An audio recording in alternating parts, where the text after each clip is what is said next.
Chapter 4. The Counterpane. Upon waking next morning about daylight, I found Queequeg's arm thrown over me in the most loving and affectionate manner. You had almost thought I had been his wife.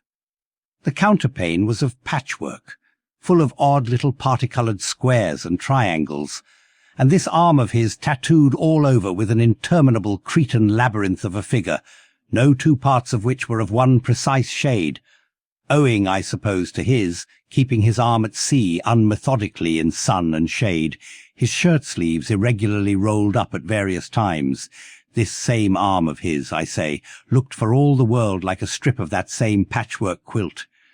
Indeed, partly lying on it as the arm did when I first awoke, I could hardly tell it from the quilt. They so blended their hues together.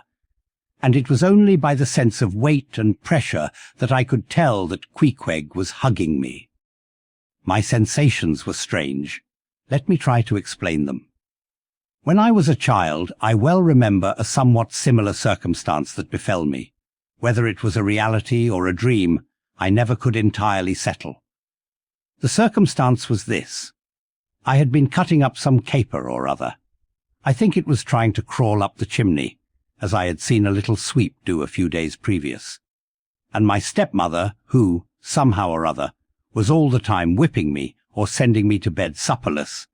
My mother dragged me by the legs out of the chimney and packed me off to bed, though it was only 2 o'clock in the afternoon of the 21st June, the longest day in the year in our hemisphere. I felt dreadfully. But there was no help for it, so upstairs I went to my little room in the 3rd floor, undressed myself as slowly as possible so as to kill time, and with a bitter sigh got between the sheets. I lay there dismally calculating that 16 entire hours must elapse before I could hope for a resurrection. 16 hours in bed. The small of my back ached to think of it. And it was so light too, the sun shining in at the window, and a great rattling of coaches in the streets, and the sound of gay voices all over the house. I felt worse and worse. At last I got up, dressed, and softly going down in my stockinged feet, sought out my stepmother, and suddenly threw myself at her feet, beseeching her as a particular favour to give me a good slippering for my misbehaviour, anything indeed but condemning me to lie abed such an unendurable length of time. But she was the best and most conscientious of stepmothers, and back I had to go to my room. For several hours I lay there broad awake, feeling a great deal worse than I have ever done since, even from the greatest subsequent misfortunes.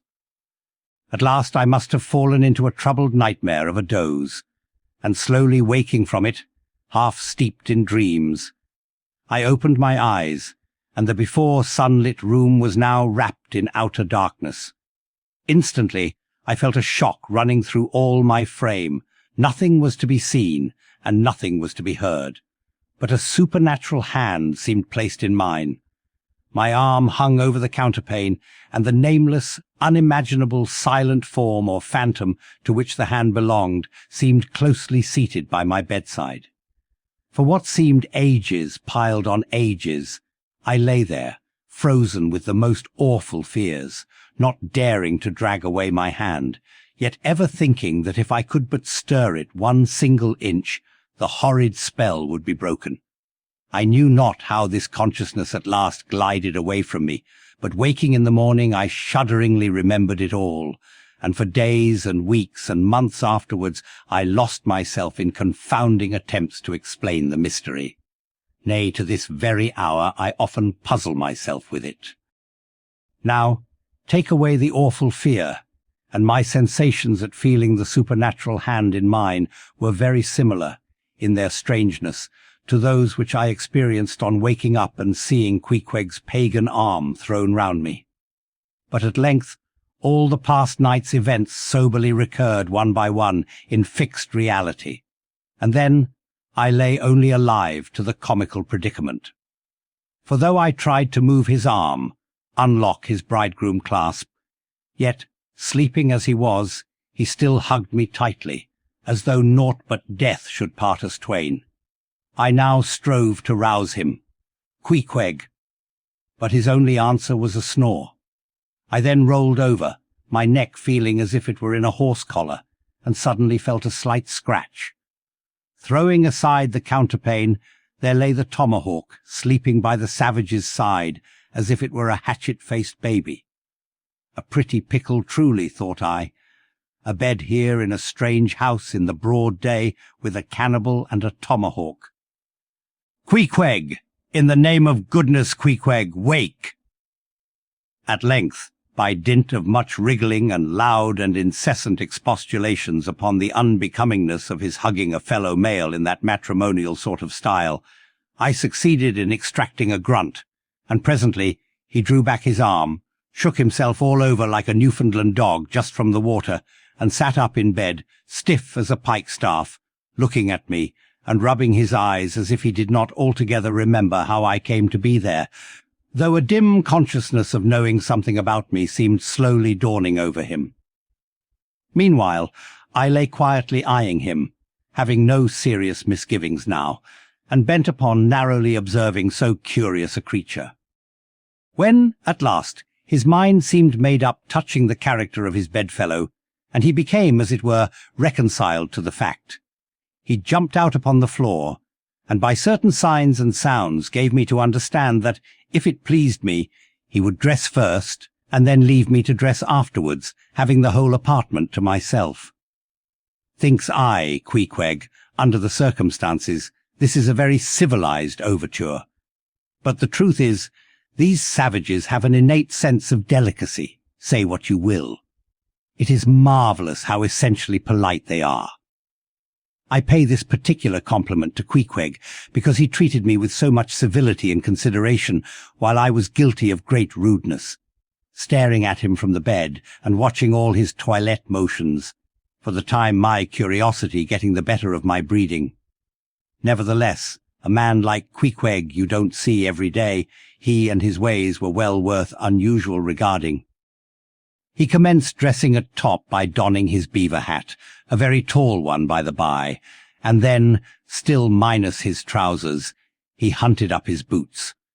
What under the heavens he did it for, I cannot tell, but his next movement was to crush himself, boots in hand and hat on, under the bed, when from sundry violent gaspings and strainings I inferred he was hard at work booting himself, though by no law of propriety that I ever heard of is any man required to be private when putting on his boots. But Queequeg, do you see, was a creature in the transition state, neither caterpillar nor butterfly. He was just enough civilized to show off his outlandishness in the strangest possible manner. His education was not yet completed. He was an undergraduate. If he had not been a small degree civilized, he very probably would not have troubled himself with boots at all. But then, if he had not been still a savage, he never would have dreamt of getting under the bed to put them on. At last, he emerged with his hat very much dented and crushed down over his eyes, and began creaking and limping about the room, as if, not being much accustomed to boots, his pair of damp, wrinkled cowhide ones, probably not made to order either, rather pinched and tormented him at the first go-off of a bitter cold morning. Seeing now that there were no curtains to the window, and that the street being very narrow, the house opposite commanded a plain view into the room, and observing more and more the indecorous figure that Queequeg made, staving about with little else but his hat and boots on, I begged him, as well as I could, to accelerate his toilet somewhat, and particularly to get into his pantaloons as soon as possible. He complied, and then proceeded to wash himself. At that time in the morning any Christian would have washed his face, but Queequeg, to my amazement, contented himself with restricting his ablutions to his chest, arms, and hands. He then donned his waistcoat, and taking up a piece of hard soap on the washstand centre table, dipped it into water, and commenced lathering his face. I was watching to see where he kept his razor, when lo and behold, he takes the harpoon from the bed corner, slips out the long wooden stock, unsheathes the head, wets it a little on his boot, and striding up to the bit of mirror against the wall, begins a vigorous scraping, or rather harpooning of his cheeks. Thinks I, Queequeg, This is using Rogers's best cutlery with a vengeance. Afterwards I wondered the less at this operation when I came to know of what fine steel the head of a harpoon is made, and how exceedingly sharp the long straight edges are always kept. The rest of his toilet was soon achieved, and he proudly marched out of the room, wrapped up in his great pilot monkey jacket, and sporting his harpoon like a marshal's baton.